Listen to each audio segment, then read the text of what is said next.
Rise and shine.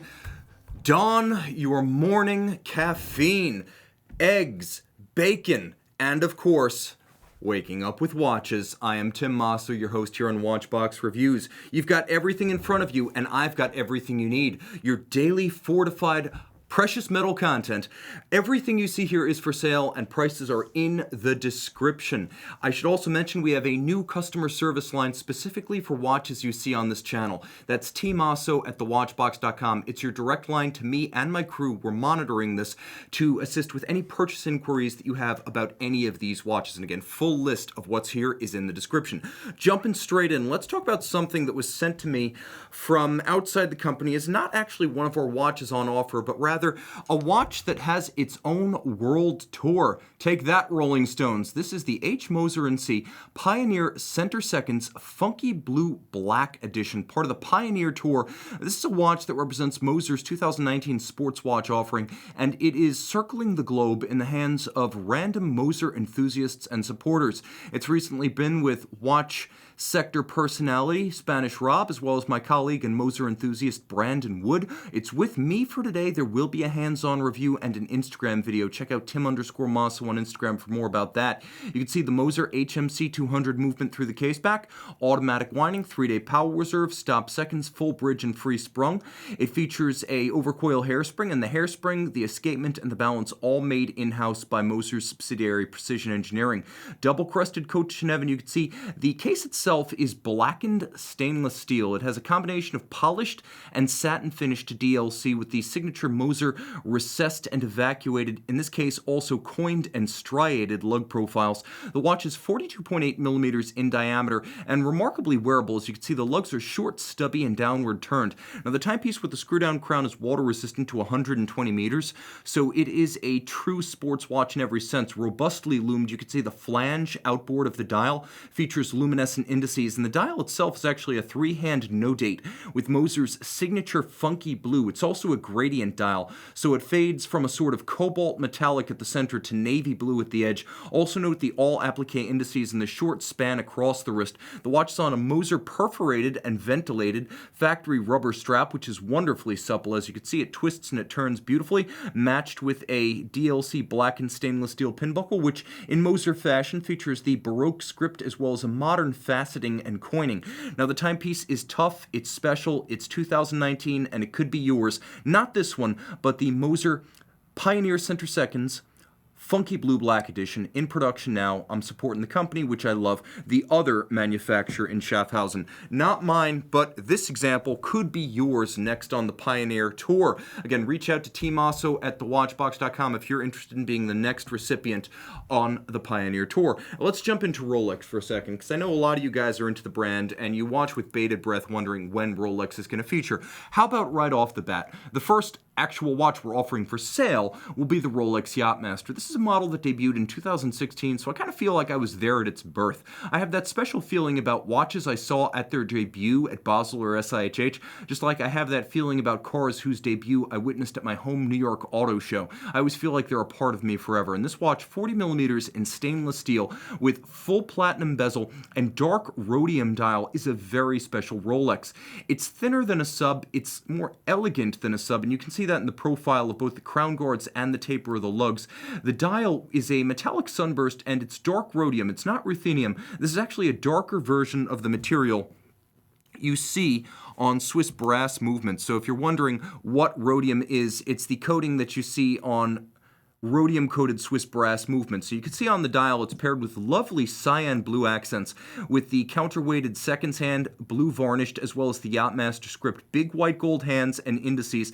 The watch features a bidirectional bezel in platinum, not just the insert, but the whole bezel, because it is a yachtsman's bezel. It's used for timing non-life-threatening occasions, so it's not a dive bezel, but the watch with the screw-down crown, and notably the trip-lock crown generally used on the 300-meter watches. It's a 100-meter watch, but because of the trip-lock crown, crown. I suspect it's actually a bit more.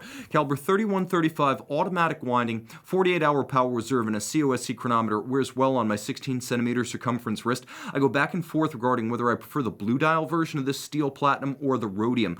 It's whichever one I have on my wrist. I have to say I'm torn between the two, but I have more of an emotional connection to this one because I was there at its moment of birth, or at least the moment it broke its shelter in Geneva. Broke its cover? Well, here's another watch I saw that year in 2016, breaking its cover. This is the 116508. It is a full yellow gold manufacturer caliber, current generation Rolex Daytona with a tone-on-tone black and yellow dial. And now, take a quick look at the dial. You see that the gold indices themselves have also been blackened, along with the sub-registers. Polished gold chapter rings for each register, matching hands and Rolex crown. It's the sunburst gold of this dial that gets me. You can also see it has the 116508 style triangular index bezel, full gold bracelet, solid links, solid end links, solid centers, full milled out clasp. And one of the features of modern Rolex gold bracelets is that they're so solid that they feel like platinum bracelets, not just from Rolex's past, but from any other modern brand. Now you can see inside the bracelet things are a little bit different, with a satin blasted finish that speaks to the attention to detail, as there is no unfinished surface, there are no rough milling marks, and that's inside a mechanical component. You can see Rolex Easy Link and 3 different divots drilled into the clasp to change the anchoring point. Throw it on the wrist, and again, you have the feel that you're wearing someone else's platinum watch. Now, wearing a full platinum Rolex is an incredible treat. It's overwhelming in its majesty and gravitas, but yellow gold on a Daytona just looks right, the most traditional of golds, and a material that's been available on the Cosmograph since time immemorial. It is native to the model, and it just looks right. Granted, it's a bit more Miami and LA than Philadelphia and New York. Nevertheless, it is the man who makes the watch, and if you want to rock this thing at Chicago, London, Frankfurt, New York, Philly, any of the more conservative, cold northern cities, you will pull it off if you've got the style and the raffish flair. That said, for some, subtlety takes precedence, and for those, there is white gold. The ultimate in stealth wealth, it looks indistinguishable from stainless steel, and many folks will simply assume you are wearing a stainless steel Daytona. Here you can see the 116509 white gold matte black dial. The dial features a combination of the radial white gold Arabic numerals. I love the radial array. You'll also appreciate the red shocks and the matte black dial base. This is not the varnished or lacquered gloss base you'll see on your subs, on your Seamasters, or I should say on your Sea Dwellers. You will see gloss on Seamasters, but that's ceramic these days. So it's not Rolex lacquer. It is a matte finish that's glorious because it gives the watch an entirely different understated character. Now throw it on the wrist. It feels the same as the yellow gold, but it has a very different look. This is a London, Frankfurt, New York, Chicago type of watch. A bit more discreet, and some might say a little bit less glam rock. This one's a bit more, I'm not going to say grunge, but definitely a bit more mature. Let's call it adult-oriented rock, or AOR. I know it's album-oriented rock, but it could go either way. Album or adult-oriented rock for those who buy full albums and not just singles. How vintage is that reference? A lovely piece in white gold, 3-day power reserve, 100 meters water resistant, just like the yellow gold. Okay, enough of Rolex. Give me Omega. A lot of folks will find that the only antidote to Switzerland's best-known luxury watch brand is arguably its second best-known luxury watch brand. And I want to switch gears a little bit and talk about vintage, because although we have over 2,500 pre-owned watches live, only a small number of them at any given time are vintage. So it's a very special thing for us to offer a vintage watch. And this is an Omega Speedmaster Professional 105012-64. Mid-1960s, early professional dial, early professional case, you know, because it features that asymmetric profiling with shear guards for the crown as well as the pusher, and you have the highly beveled look that you didn't have on the previous straight lug designs.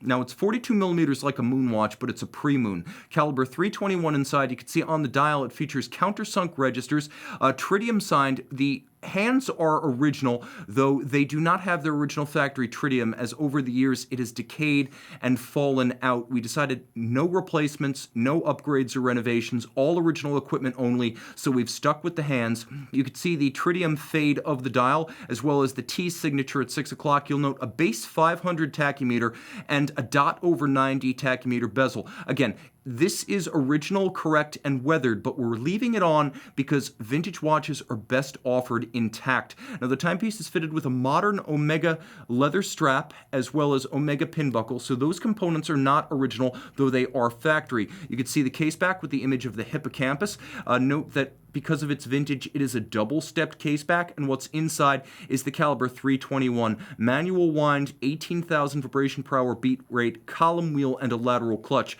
This is of the generation of watch that actually flew to the moon, unlike the subsequent so-called Moonwatch, which, though introduced at the inception of the three-man Apollo missions, never actually walked on the moon with an Apollo astronaut. So this is the real Moonwatch. You can see the little Omega logo on the plexiglass crystal, and you can see the Omega logo vintage style applique, along with the correct period vintage Omega logo crown. Throw it on the wrist, it's exactly the same as a modern Moonwatch. It is Hesselite crystal, it is 42 millimeters, it is stainless steel, it just has a bit more of an evocative patina to it, and this is real patina, not faux patina. The best of what's old, not of what's new. Sometimes the oldies are the goodies, and this is exemplary of that concept. Now let's turn back the clock a little bit farther. Pardon me, folks, I'm a bit under the weather today. To the late 1950s, specifically 1959, and the very first generation of Omega Seamaster professional dive watch, the Seamaster 300, and this is the CK2913-5, 38.5 millimeters in stainless steel. We've left this one original as well. Bidirectional diving bezel, back then that was the standard. You could see the dial featuring radium, not tritium here, but the real deal, radium. So the patina is all real, and the hands are matched to the dial. They are both period, they are both correct. These two were born together, dial and hands alike. Now the watch also features a plexiglass crystal. You can see that little Omega logo at the center. Inside, Omega automatic winding caliber 501, 46-hour power reserve, and the timepiece, water resistant down to 200 meters. You can see we have left the original dedicated case back in place. It's been dedicated to an original owner or recipient. We're not changing a darn thing here. All original equipment, caliber 501 inside, original dial and hands, radium, and case outside. You can see this was one of those minimally beveled vintage style cases, as it's really straight shot from the lug profiles to the lug tips, and it's a little bit squared off. It's not the profile you would get on later Seamasters and Speedmasters. You'll also note the no guard profile with the original period correct crown.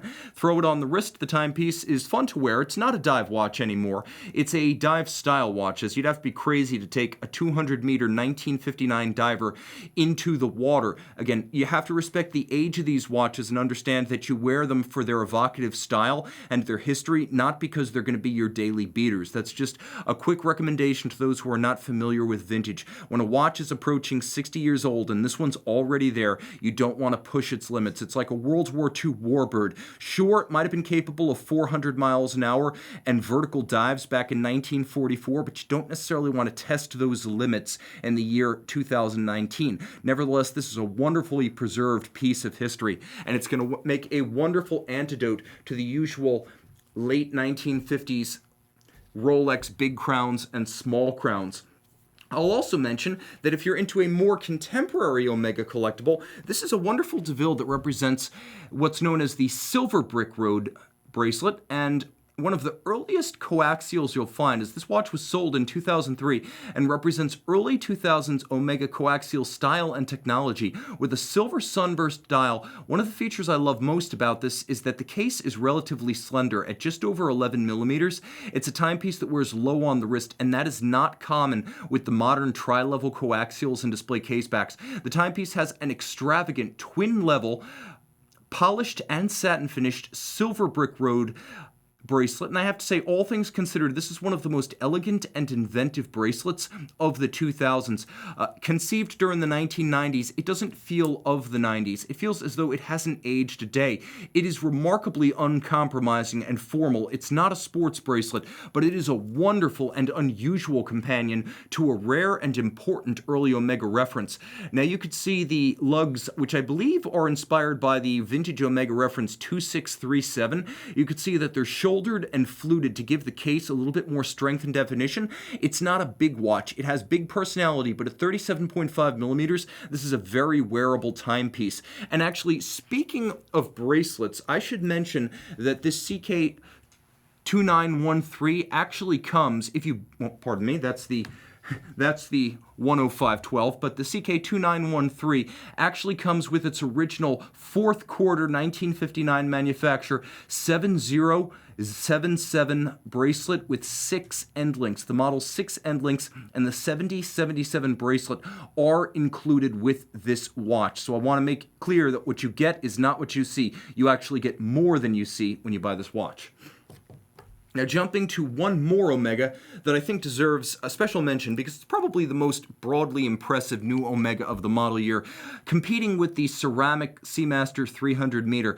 This is a timepiece that is the 50th anniversary Apollo Speedmaster Professional. So the Speedmaster Professional, Apollo 11 50th anniversary, a few interesting things going on. First, it is a basic Moonwatch, which means stainless steel 42 millimeters, but the gold that's used is known as Moonshine Gold, and it's like a 1N or a 2N gold. Regular yellow gold is more intense at 3N. This is designed to be a pale gold, evocative of vintage 14 karat. Now on the dial side, you can see applique indices rather than the printed that you'll find on a standard Moonwatch. You can also see that there is a Arabic numeral 11 at the 11 o'clock index to remind you that this is the Apollo 11 limited edition. The tack is a vintage evocative .over90 base 500, and it uses a sapphire rather than a Hess-like crystal for scratch resistance.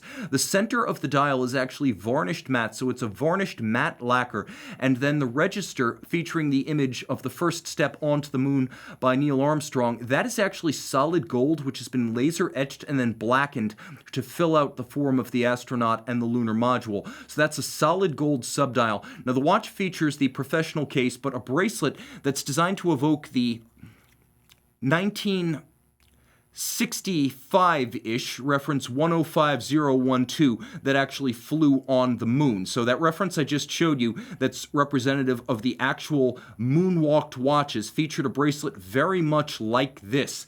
In history, you would have seen a bracelet like that paired with a watch like that.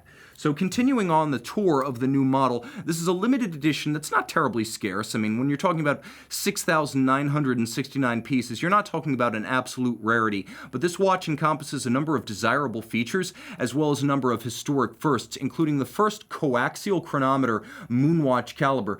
Caliber 1861 has become caliber 3861, which has a power reserve upgrade from 48 to 50, as well as a free-sprung balance with a silicon hairspring. Two features you won't find on the standard watch. It's also been upgraded with a chronometer certification and a coaxial escapement. As a result, you were talking about a master chronometer Moonwatch caliber, the only one of its kind. And speaking of kind, one giant leap for mankind. Underneath the sapphire caseback shield, there is a laser-etched image of Neil Armstrong's first footstep on the moon. The timepiece looks exceptional on the wrist, and it feels exceptional thanks to that extraordinarily thin bracelet. This is a timepiece that you can wear without any reservations. When I talk about having to be careful with vintage watches, this is one of those caution to the wind pieces. It has modern anti-magnetism, water resistance, as well as a sapphire crystal that even modern Moonwatches don't have.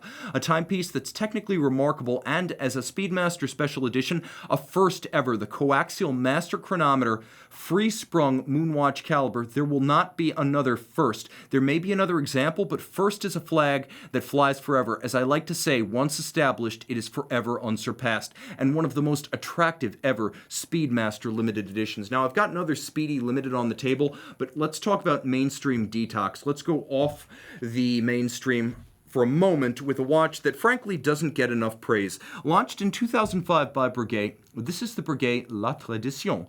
38 millimeters rose gold, reference 7027 BR, 38 millimeters. You could see the welded lug profile, welded by hand with evidence of the joint, then manually removed, cold rolled, coined case. And then you could see the double-stepped bezel with the domed profile giving way to a 507 caliber that is manual wind and evocatively shaped and sculpted like a vintage Breguet era pocket watch. You have individual finger-style half bridges for the train. You have pride of place given to the mainspring barrel at center, by the way, 50-hour power reserve. It powers the great wheel, third wheel, fourth wheel, escape wheel, and the balance, each of which has its own bridge. Note that the spokes of the wheels are cut like a vintage clock or pocket watch. This is not the straight spoke style of a modern wristwatch. You'll also note that there is a Breguet parachute overriding shock protection system. You can see that steel overrider. That is shock protection as Abraham Louis Breguet originally invented it for pocket watches. It is known as parachute. Now, while the watch does feature a Breguet overcoil, it also features a very modern aerodynamic free-sprung balance architecture. You can see the recessed bolts and the variable inertia profile that allows this multi-position adjusted movement, adjusted like a chronometer, to be both very precise and remarkably shock resistant. You'll also note that the Breguet style finishing entails frosting of the bridges rather than Côte de Genève or perlage. Some folks take exception and they say, well, why isn't it a higher standard of finish? It is the highest standard of finish, as if you look at the edge of these bridges, you'll find the same mirrored anglage or chamfer. If you look at the screws, you'll see the same black polish with chamfered slots and circumference. It's a different style. It's not a lower grade. You'll also note the freehand engraving of all the text on the bridges themselves, as well as a mirror power reserve scale on the case back. So you have the mechanism and a scale on the back, and then you have a second power reserve adjacent to the dial on the front of the watch. The dial itself is black galvanized, but it is true rose lathe guilloche executed by a guilloche artisan, done by hand with the rose lathe and the cam programming system that the rose lathe use. And it is a solid piece of gold. So it is solid gold, rose lathe cut, and then blackened. You're getting a lot for your money. Throw it on the wrist. It looks great and it feels secure.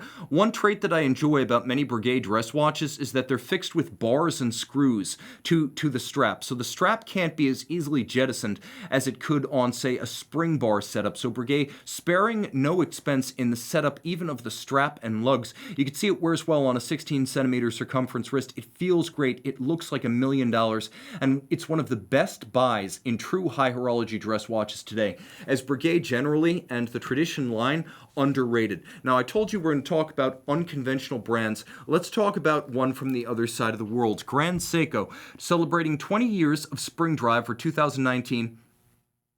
A special series of limited editions was launched in the Grand Seiko Sport Collection. This is the Grand Seiko Sport Spring Drive SBGC 230, 44.5 millimeters with a Zaratsu polished, that is manually tin plate polished, polyhedron case. You can see it has both creases and curves, facets and arcs, a combination of satin and black polish executed with a spinning tin plate by hand by the artisan who created the watch. You have a sapphire capped reflective metallic 24-hour hour scale that is luminescent at night, the better to read the 24-hour hand, as this watch is both a chronograph and a GMT. The chronograph, powered by a 3-day automatic spring drive, caliber 9R96, uses a column wheel architecture, so it is a mechanical chronograph with a column wheel, and I'll demonstrate how this works.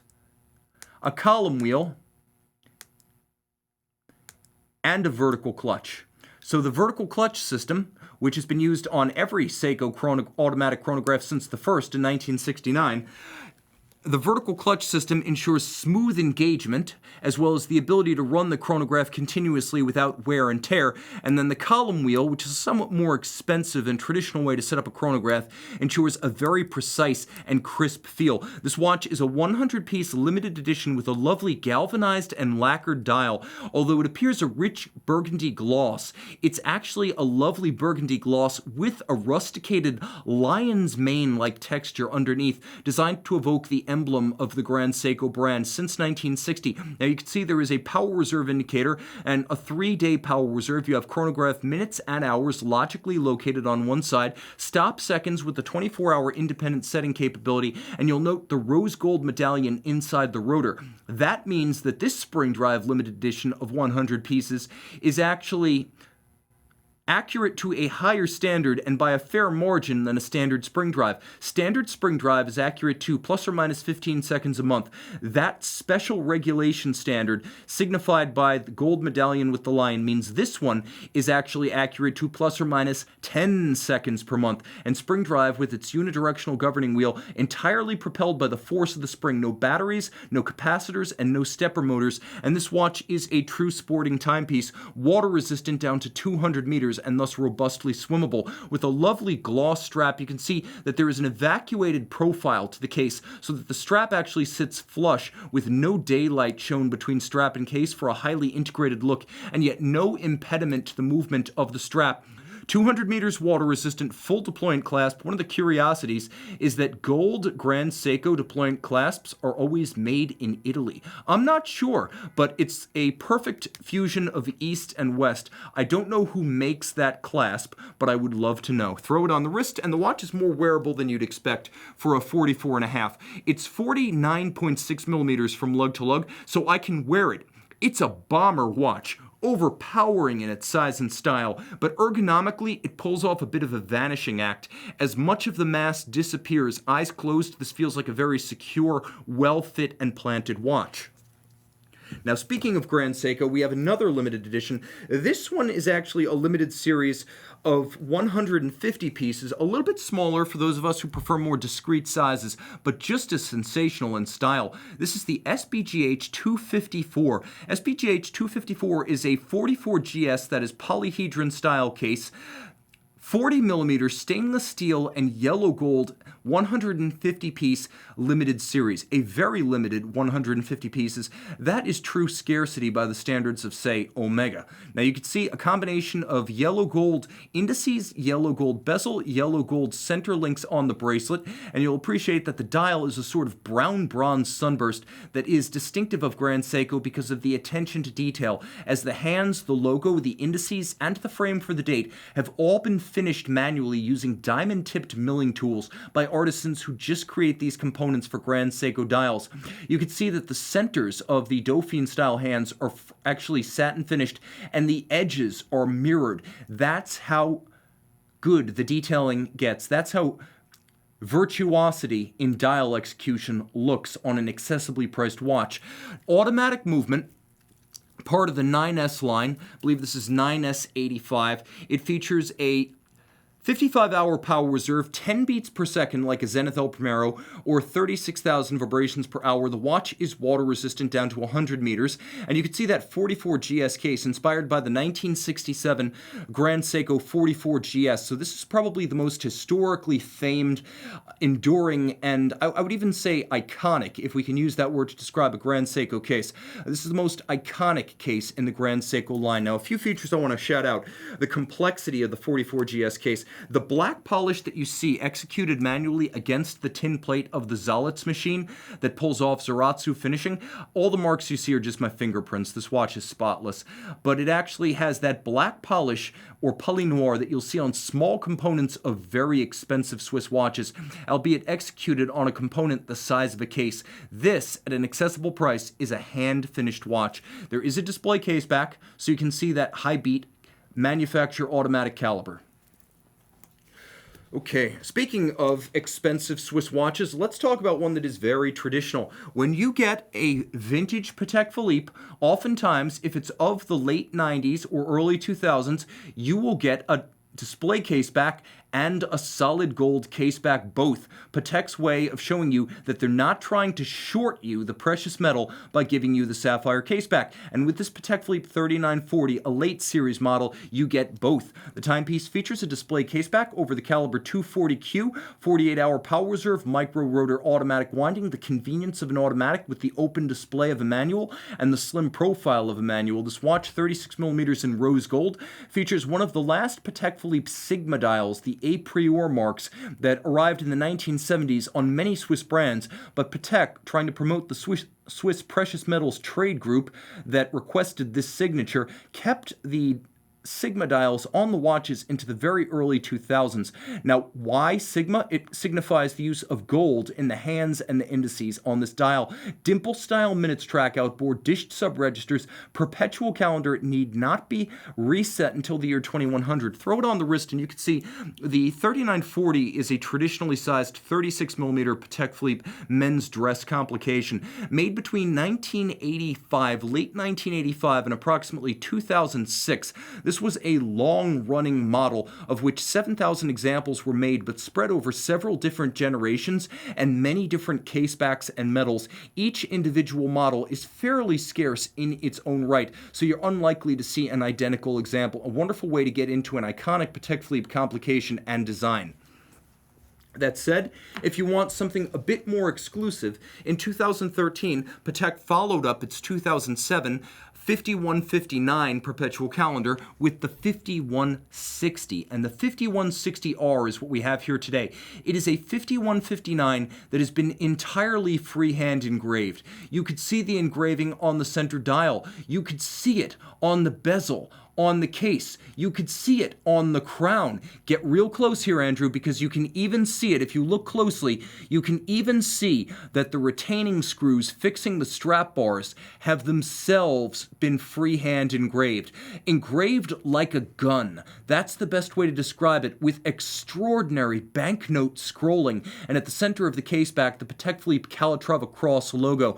Not only that, they have freehand engraved the clasp itself, creating a very special watch with the personality of a giant Hublot, but the quality of a Patek Philippe complication. A 38mm watch with the wrist presence to put any Big Bang or King Power to shame. This is a timepiece that almost any of us can wear.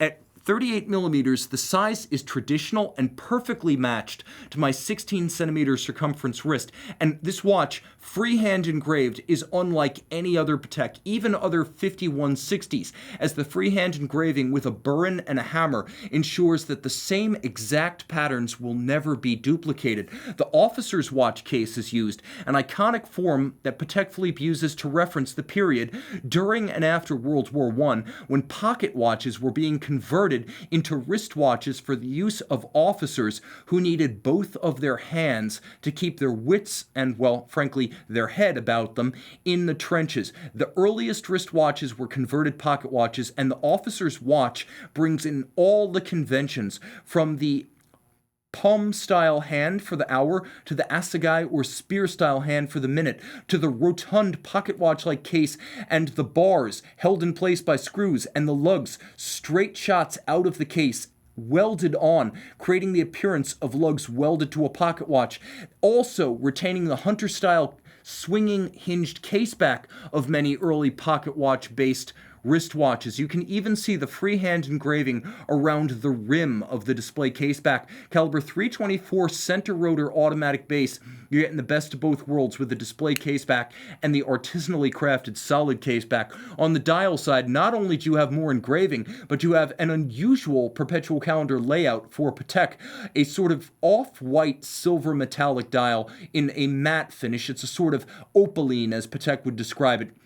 You have the blackened white gold hands at center and an aperture calendar with the day, the leap year phase, and the month with a retrograde style date, one of my favorite Patek complications in my favorite form, a true work of art that happens to tell time. People ask, why are folks in the future, why are kids going to adopt luxury watches if all of them use their phones today? Well, the reason is nothing your phone does can give you the feeling that that watch does. And as a younger person, representative of a different generation perhaps than the target clientele for that watch, I can tell you it is just as exhilarating when you've got fewer miles on the odometer.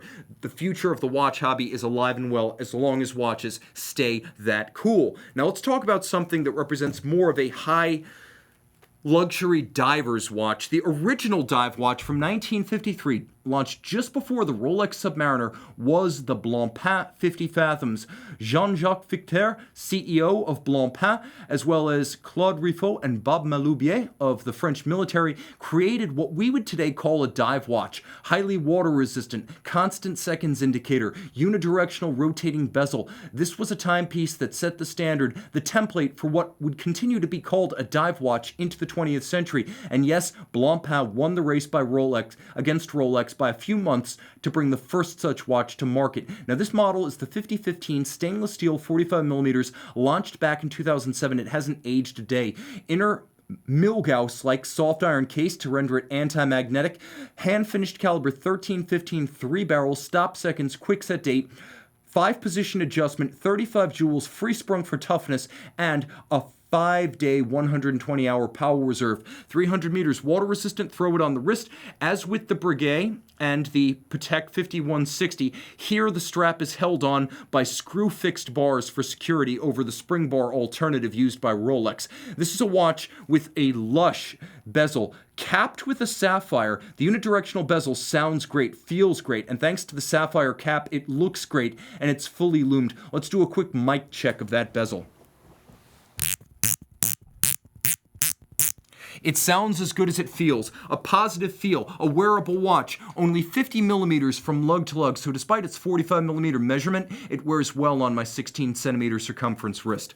Let's talk about another big watch that wears smaller. Launched in 2018, this Audemars Piguet is a combination of titanium and ceramic. Titanium 42 millimeter offshore with ceramic crown shoulder, chronograph pushers, and bezel. It's almost monotone, almost an albino Royal Oak offshore. In titanium and ceramic, this 100-meter water-resistant sports chronograph wears easily, especially thanks to the cut vulcanized rubber strap fitted by AP. A handsome all-arounder with a display case back, letting you see the 50 to 55-hour automatic winding base caliber 3126 with the coats of arms of the Audemars and Piguet family, reminding you that Audemars Piguet remains a family-owned and controlled company, the oldest such company in Switzerland. Let's talk about Girard-Perregaux. Here's a model launched in November of 2017. A lot of you have asked about this. This is the GP Laureato ceramic skeleton. Black ceramic, 42 millimeters, just under 11 millimeters thick, and 100 meters water resistant.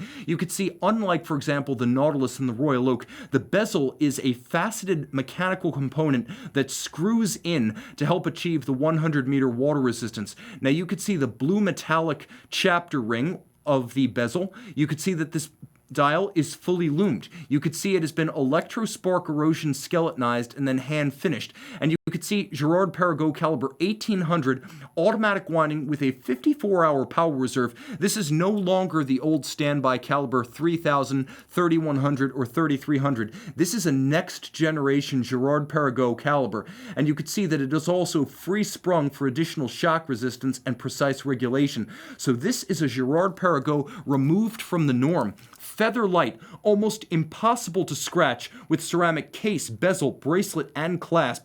It's easy to wear on my 16 centimeter circumference wrist. Perfect in 42. Easy to read for an open worked dial, I should mention. This skeleton is the perfect solution for those of you who can't bear to scratch your Nautilus, Aquanaut, or Royal Oak. No such fears in black ceramic. Let's talk a little bit about a watch brand that is underserved here and frankly everywhere on the net, but that is Ulysse Nard. Ulysse Nard of Le Loc, Switzerland, builds dream watches by any standard, and here's two of them in two different forms, both in white gold. You could see 30 pieces of the Classico cloisonné enamel with the image of the first America's Cup winner, the America, winning against its British Isle competition in the first America's Cup in 1851. The America would remain competitive in America's Cup competition into the 1870s, and it actually served as a warship on both sides in the American Civil War, both running and enforcing the blockade. The little boat survived into the 1940s and established legendary status, earning cloisonné enamel, fired up to 20 times by Dans et Quatre, Ulysse Nard's in-house enamel shop. You could see the cloison created with gold wires, the shapes of the vessels, the land masses, the waves, all created using those gold wires, which are then filled with vitreous glass-based paint and then fired up to 20 times at 800 degrees Celsius. The watch is 40 millimeters in diameter with strong stepped-out lugs, and you can see it features a handsomely executed chronometer-grade Sellita SW300 in the back, so that is a simple watch that's also loomed, surprisingly, and a COSC chronometer. And this is perhaps the foundational watch of our era, the watch that introduced exotic escapements and applications for silicon in the watch. This is the original 2001 Ulysse Nard Freak. This one's been upgraded to Freak 1.5 dual Ulysse escapement, which is more accurate and also more reliable and durable than the original dual direct, still with the landmark Sigitech created silicon escape wheels. You can see them skeletonized in blue. You can see a free sprung balance of Ulysse Nard's own specification beaten away at 21.6, and you could see that the carousel, or the mobile movement, is effectively one and the same as the minute hand, as you have a minute hand represented by the carousel, which, unlike a tourbillon, features separate power supplies for the mobile carriage and the escapement, while still serving the same mobile rotating purpose. You could see that the upper pivot of the carousel is actually mounted flush with the sapphire. The sapphire acts as a pivot point for the early iterations of the Ulysse Nard Freak, right up until the 2013 Freak Cruiser. Now, the watch is 42.5 millimeters, so the most wearable of the Freaks. The original watch was smaller than subsequent models and thus more wearable. You set the watch with the bezel, and you wind the watch with the case back. You could see the mainspring through the case back, which represents 7 days of manual wind power reserve, and the tightness of the coils acts as an informal power reserve indicator. Between the exotic escapement and the pioneering use of silicon, this is one of the most important watches of our age, and it's important to note that it beat the Patek Phillipe Advanced Research Silicon series to market by a full 5 model years. Patek wouldn't dabble in silicon escapements for years more. So this truly was the foundational technology of our era and one of the most important collector watches from any brand in the 2000s. Heck, in the entire 21st century.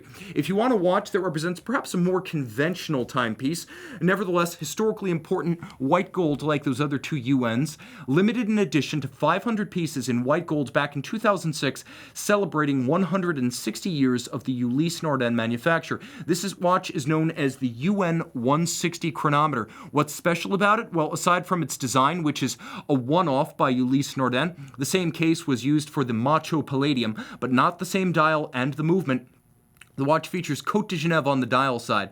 It features a screw-down crown and 50-meter water resistant, the combination of the two, making this a watch that I would consider to be swimmable, 50 meters with a screw down. Now, the watch is chronometer certified COSC with hacking, and you'll also note the bidirectional quickset grand date or double-digit date. You'll also note loomed broadsword hands, radially arrayed Arabic numerals, and the watch with an oval profile also features a cambered caseback. You can see that the sapphire in the caseback arc over the wrist, a rose gold plaque fixed by blued screws on the side, showing you the individual numbering, and when you pop the bracelet open, and by the way, this bracelet, the only one of its kind I have ever seen on a UN 160, you can see the UN 160 caliber, only ever used in this watch. Automatic winding, free sprung, full balance bridge for shock resistance, 5-position chronometer adjustment, a 50-hour power reserve, and it uses the same silicon dual Ulysse escapement that you find in the Freak. If you look at it,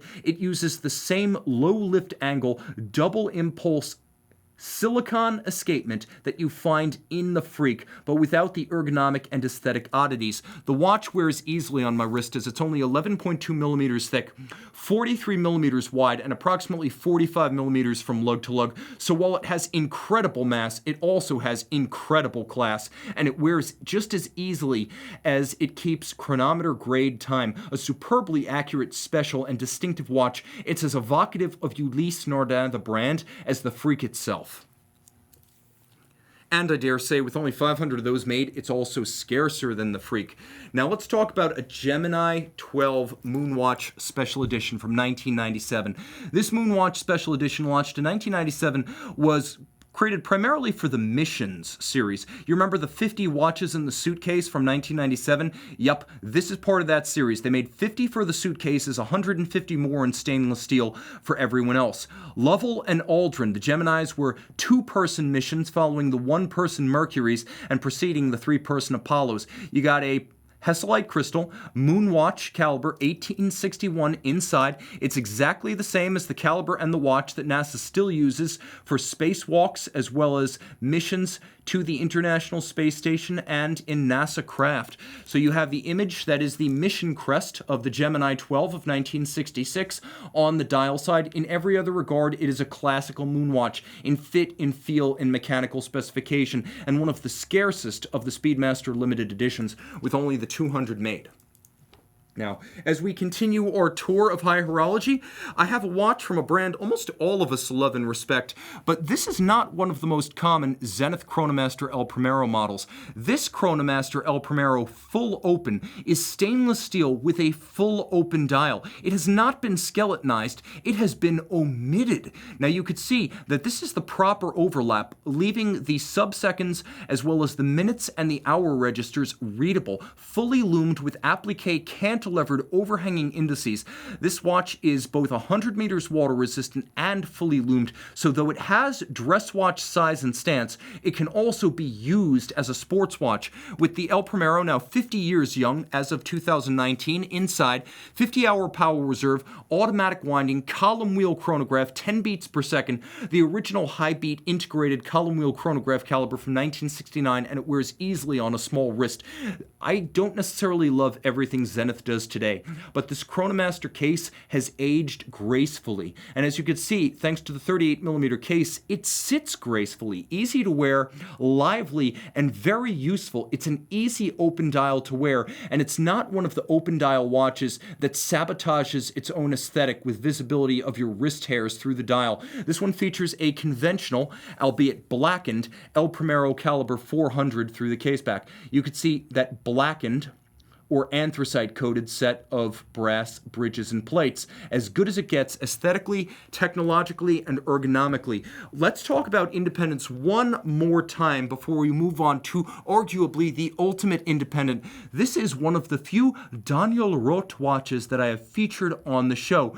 Better known here in the States as Daniel Roth. This is the Ellipsocurvex Perpetual calendar, featuring a guilloche dial base with handsome satin-finished registers for the time, blued steel hands for all the indications, and a perpetual calendar with beautiful bilateral symmetry uncommon on perpetual calendar watches. You can see that distinctive Ellipsocurvex case stepped and faceted with a combination of curves and straight lines. Created in yellow gold, 35mm wide by 41.5mm lug to lug. Any wrist can wear this watch. Easy to wear, an automatic perpetual calendar sitting relatively low and narrow across the wrist for traditional sizing in spite of the non-traditional shape. You could see a guilloche rose lathe cut rotor to match the dial, and Côte de Genève on a caliber based on the Longines L990 ultra-thin twin-barrel automatic, one of the thinnest and most reliable thin movements you'll find. It also does business as the Breguet 8810 and more recently the 8815. As you could see, individually numbered and very scarce, this is a special base movement underneath Daniel Roth's own perpetual calendar module and a brand form as distinctive as anything released by F.P. Journe, Richard Mille, Philippe Dufour, or Kari Voutilainen. You see this shape, and as old and obscure as the Daniel Roth brand is, this is still identified with the great French watchmaker. And I should also mention that this watch features pre-1995 hallmarks, so this is from the Daniel Roth company before he sold out his interest, back when he was still the captain at the helm. I promised you the ultimate independent, and I am going to deliver.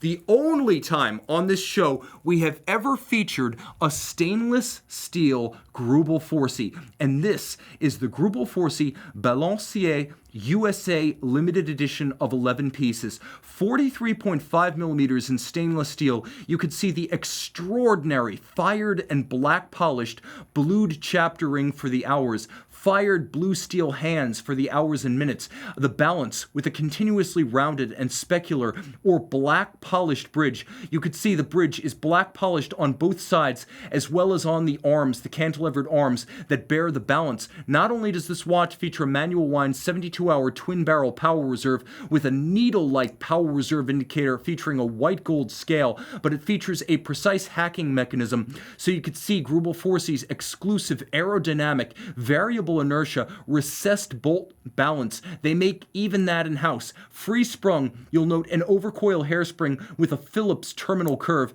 beating away at 21,600 vibrations per hour. You'll also note the frosted inner dial featuring the bare movement plate, and you could see that the dial has incredible depth. You can even view the balance through a sapphire port in the flank. You could see the distinctive concave mirror finished Greubel Forsey lugs. An aspect of their design and finishing that's often overlooked is their case manufacture. The quality of the finishing and the distinctiveness of the design with the recessed and satin finished case flanks, and then the black polished lug profiles themselves with concave curvature. Turn the watch over and you could see the graphics representing Greubel Forsey's philosophy of hand finish, traditional craftsmanship, old style use of manual technique and vintage tools, the bienfacture as they would call it, and at the center, individually numbered, number 9 of 11 in rose gold. Stainless steel, less than 14 millimeters thick, mounted on a sporting rubber strap. This is one of the most wearable and most sporting Greubel Forsey timepieces you will ever encounter. If you ever need a reference for the finest hand finishing in the industry, it's a short list.